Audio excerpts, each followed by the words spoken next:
Hi guys, this is me, Siti Nur Maulidiyah with the last student number 030.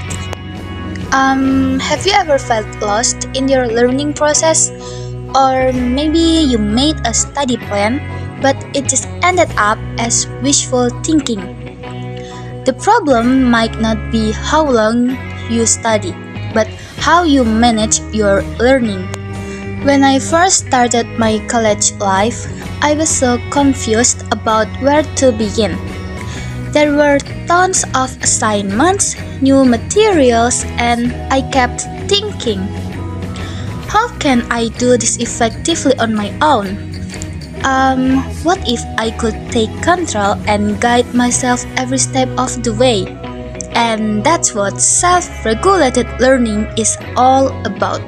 Do you know what is self-regulated learning? Self-regulated learning is a process that learners need to be proactive, not just reactive in managing their own learning. This concept was developed by a psychologist, Barry Zimmerman, and includes three main stages, which are forethought stage, performance stage, and self-reflection stage. First, in the forethought stage, students set their specific goals, create a study schedule, and choose suitable methods. Like before an English exam, I decide I will get a score of 85 and I will review 2 chapters each day and practice 30 minutes of questions. And during the performance stage, students follow their plan by studying according to their schedule. For instance, they read books and do practice quizzes to check how well they understand the materials. Last but not least, in the self-reflection stage, students are evaluating their performance and identifying their strengths and weaknesses. After studying, I reflect what worked well and what didn't.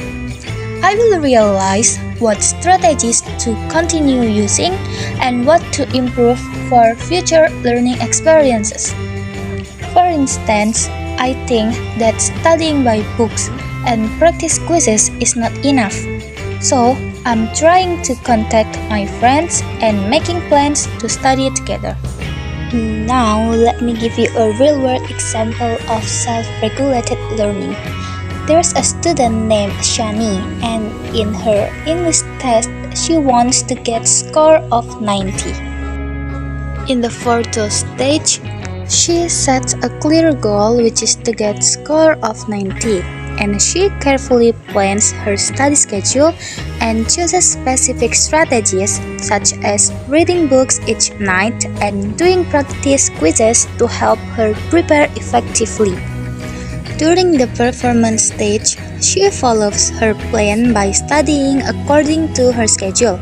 She reads her books at least 2 pages each night and does practice quizzes after reading the books to check how well she understands the material. If she notices that some parts are hard for her, she tries to stay focused and changes how she studies to make it easier to understand.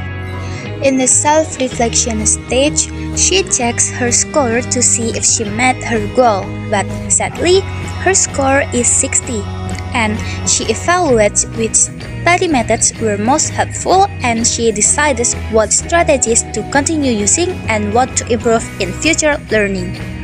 So, do you already understand what self-regulated learning is? Let me repeat it.